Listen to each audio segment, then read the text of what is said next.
My opinion is that those who cannot withstand the pressure, they should not sit on these chairs. इतना आप में character हो कि आप फेस करें. With great respect, the pressure is always there. The culture of this institution is there. It is for courageous judges to stand up and not be bothered. And not make complaints. And it's not just, you see, and again I will emphasize. The problem is the state and the state organs. When they become aggressive against the judges, जो justice Babar के साथ सतार के साथ पिछले कुछ दिनों में हुआ है, that is what happens. ये क्या उनका उनका कसूर था? ये उनका कसूर था कि इन्होंने शिकायत की? एजी साहब, क्या उन 6 जजेस का ये कसूर था कि इन्होंने शिकायत की? शिकायत करने वाले के साथ ये हो रहा है, और अगर हम स्टैंड लेंगे तो उनके साथ क्या होगा? सोचें जरा. And the high courts are confirming that is the culture of this institution. My lord, all the more reason कि आपका एक जो institutional response आ रहा है वो, और ये जो अभी तक मैंने पढ़ा है इस्लामाबाद हाई कोर्ट और high court attorney general, I'll read out Balochistan से. No, पेशावर का पढ़ लें. पेशावर का पढ़ लें. पेशावर तो वो कहते हैं exactly क्या? पेशावर का पढ़ेंगे जरा.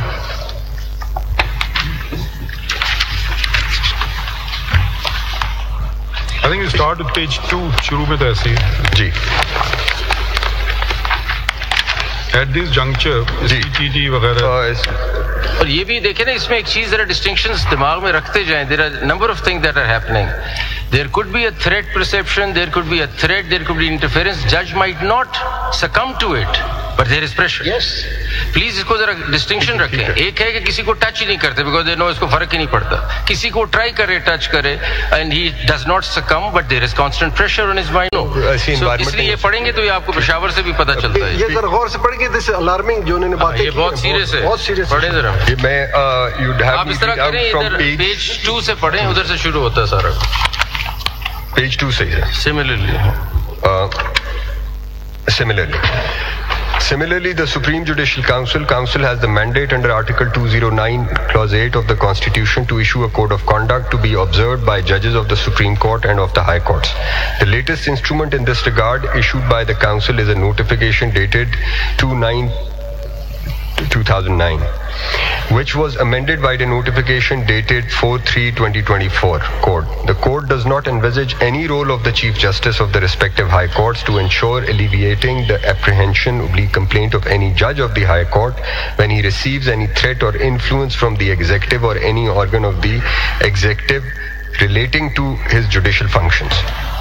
Interference in the politics, functioning of Parliament and the judicial working of the superior judiciary by the executive organs of the state is an open secret.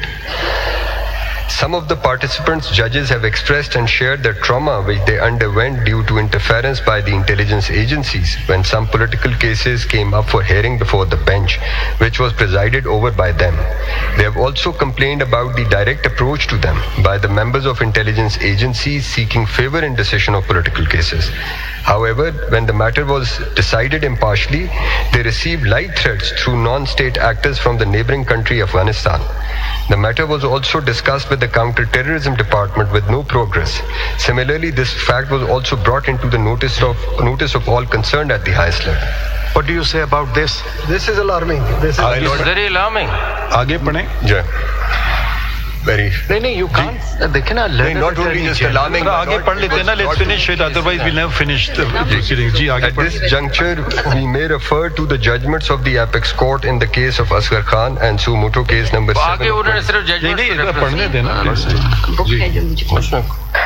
Commonly known as Suo Moto case number 7 of 2017, commonly known as Faizabad Dharna case, wherein the interference of intelligence agencies in political engineering have been deprecated.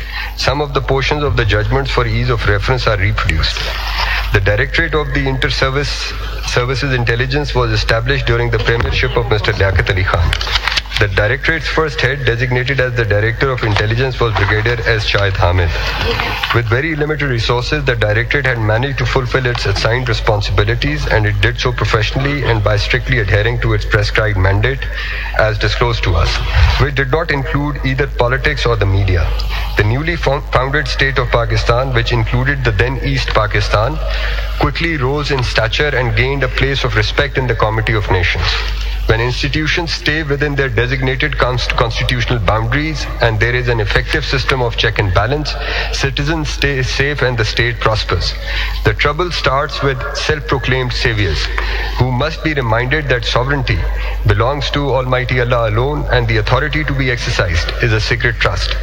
Quaid-e-Azam Muhammad Ali Jinnah visualized Pakistan to be based on the fundamental principles of democracy, not bureaucracy or autocracy or dictatorship.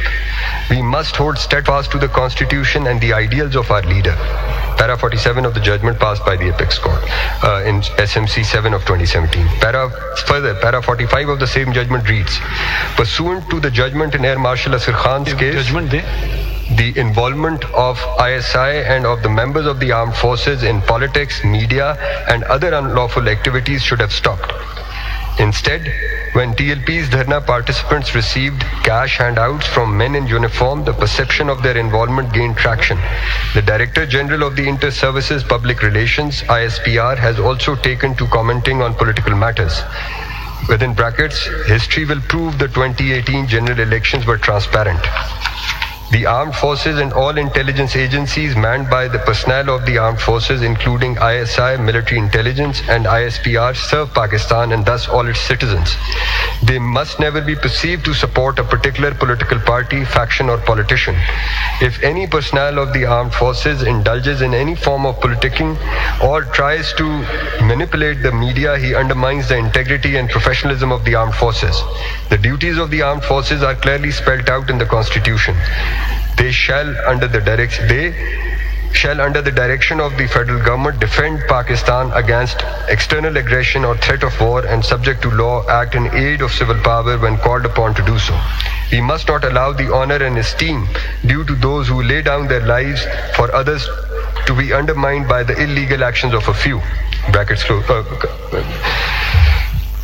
In the same judgment, SMC 7 of 2017, the Apex Court in the concluding paragraph 53 had issued directions which inter alia includes 1. All intelligence agencies, including ISI, IB and MI, and the ISPR must not exceed their respective mandates. They cannot curtail the freedom of speech and expression and do not have the authority to interfere with broadcasts and publications, in the management of broadcasters, publishers, and in the distribution of newspapers. 2. Intelligence agencies should monitor activities of all those who threaten the territorial integrity of the country and all those who undermine the security of the people and the state by resorting to or inciting violence. 3.